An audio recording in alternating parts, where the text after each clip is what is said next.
The footage is short, 39 seconds, but in those few seconds, the world of Tyler Robinson changes forever.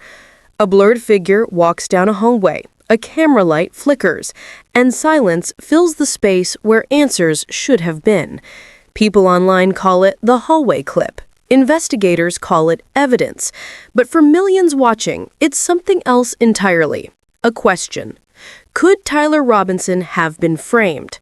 Tonight we look at what's known, what's been said, and what's still missing from one of America's most shocking political shootings of 2025, the moment that ended a rally, silenced a crowd, and forever linked one young man's name to tragedy. Because behind every headline is a human story, one that may not be as clear as it first appeared. Tyler Robinson, 23 years old from Utah Valley, is accused of shooter political figure Charlie Kirk at a university event in early September. His arrest made international headlines. His photo spread across the internet in seconds. His background was dissected, his motives debated, and his personal life thrown into the spotlight. And at the center of that spotlight stood someone else, the person Tyler lived with, the person he loved, his romantic partner and roommate. From the start, police said this partner cooperated with the investigation. Officials stated clearly that they were not considered a suspect. They provided text messages, answered questions, and helped detectives piece together what they could. Those are the verified facts. But the internet rarely stops there. Online communities, from Reddit threads to YouTube comments, began asking, could someone that close to Tyler have known more than they admitted? Could an innocent man have been drawn into something larger, or worse, framed?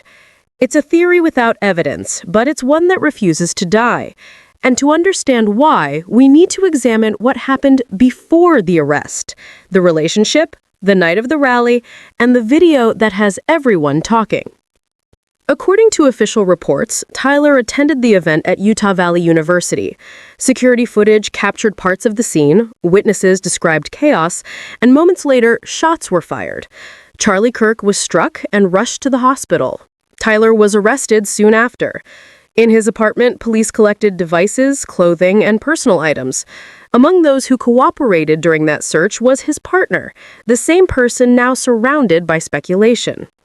Authorities confirmed that Tyler's partner voluntarily turned over messages between them. Messages that, according to state officials, offered insight into Tyler's mindset leading up to the event. Utah's governor later praised the partners' cooperation publicly.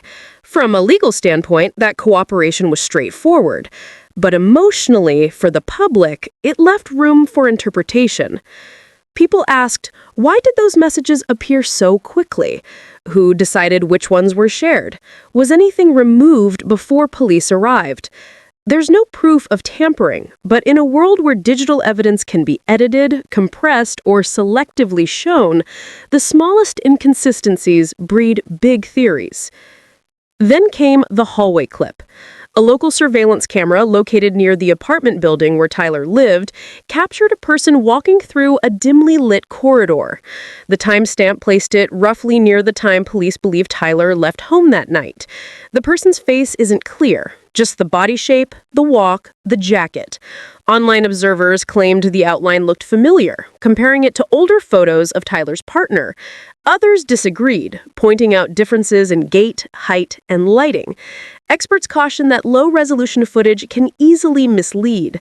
Still, for some viewers, it became the cornerstone of a growing belief that someone might have used Tyler's home, his belongings, or even his identity to orchestrate something far darker. If that theory were true, and again, no official evidence supports it, how could such a setup happen? It would require access to Tyler's routines, his digital life, his possessions. It would need knowledge of where he'd be and when. That kind of access rarely comes from strangers. It comes from someone close, someone trusted. And that's why this possibility, however remote, unsettles so many. As the investigation unfolds, what remains uncontested is that Tyler's partner has not been charged. No public record connects them to the shooting.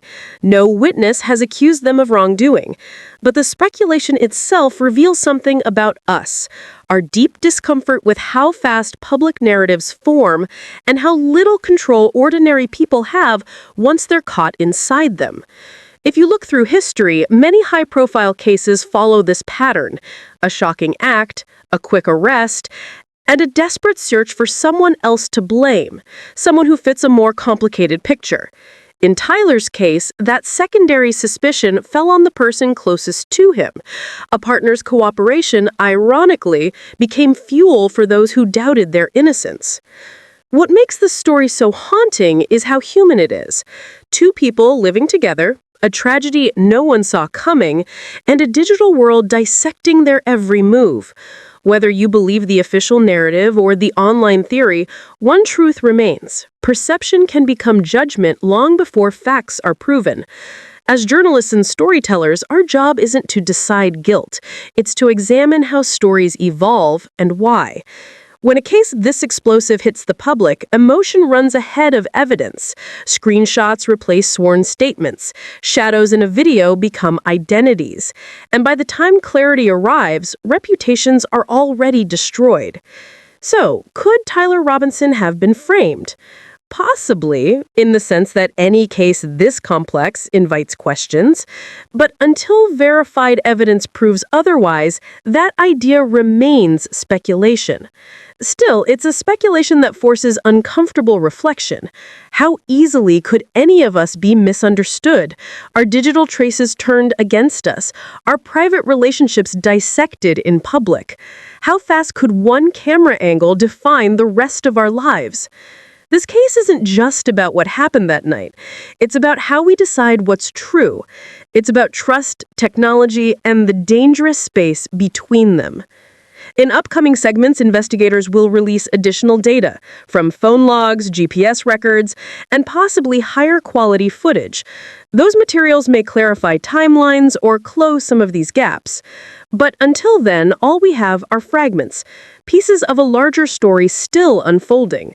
Stay tuned, because this investigation isn't over. As more information surfaces, we'll continue to separate fact from rumor, evidence from interpretation, and clarity from confusion. For now, one thing is certain: Tyler Robinson's case has become more than a trial. It's a mirror reflecting how quickly society passes judgment and how fragile truth can become when every frame, every post, and every whisper turns into evidence. If you want to follow every update as the story evolves, make sure you're subscribed, because when the next detail drops, it may change everything we think we know about what really happened to Tyler Robinson. Every investigation begins with certainty: evidence, witnesses, a timeline. But as days turn into weeks, certainty erodes, replaced by shadows and contradictions. People who once appeared transparent begin to retreat behind silence. The tone in their voices shifts. What used to sound like confidence now carries hesitation. And for investigators, that hesitation is often the first sign that the story isn't as simple as it seems. Detectives continue to piece together fragments of communication: text messages, deleted voicemails, half-finished emails. Every recovered detail adds context, yet every new discovery seems to raise more questions. Why were certain calls made at unusual hours? Why were specific messages wiped clean minutes after the incident? It's a pattern too deliberate to ignore, yet too subtle to confirm. As analysts review digital footprints, the focus widens beyond the main suspect. Friends, associates, and especially those who shared the same space all become subjects of quiet scrutiny. Investigators are trained to follow behavior, not just evidence. And behavior, unlike data, often tells the truth in ways words can't. Someone's tone in an interview, a sudden change in emotion, a misplaced phrase, all become clues that shape the narrative beneath the official one. Meanwhile, those watching from the outside sense something deeper unfolding. Journalists, online communities, and even casual followers begin to piece together their own timelines. They compare statements, cross-check interviews, and question how such crucial details could remain uncertain. The public's hunger for truth intensifies, but so does the pressure on everyone involved.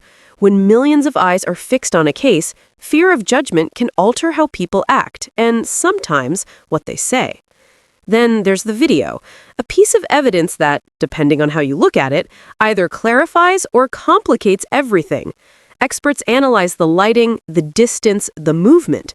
Some say it matches earlier descriptions perfectly, others insist it's inconclusive. The more it's replayed, the more it divides opinion.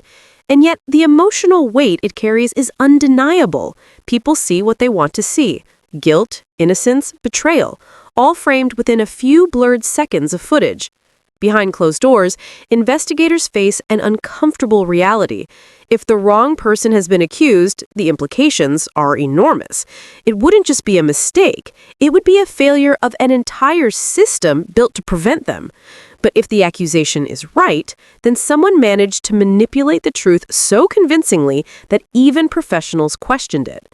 Either way, someone's life has been shattered by what may or may not be real.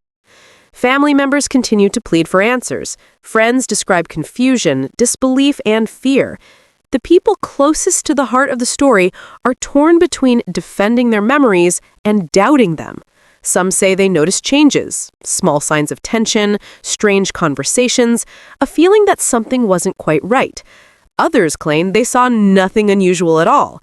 The contrast between their accounts makes the truth feel more distant with every retelling. As the story spreads, social media becomes an unofficial courtroom. Opinions turn into verdicts, speculation becomes evidence. Each post adds another layer to a narrative that's already dangerously fragmented. It's the modern tragedy of justice. By the time facts emerge, the world has already decided who to believe. Still, investigators press on. They trace new leads, request new warrants, and analyze hours of footage frame by frame. Every motion captured by the camera holds potential meaning. Every reflection in a window could hide a clue. But as the search for truth grows more desperate, so does the realization that someone, somewhere, may have planned this long before the camera started rolling.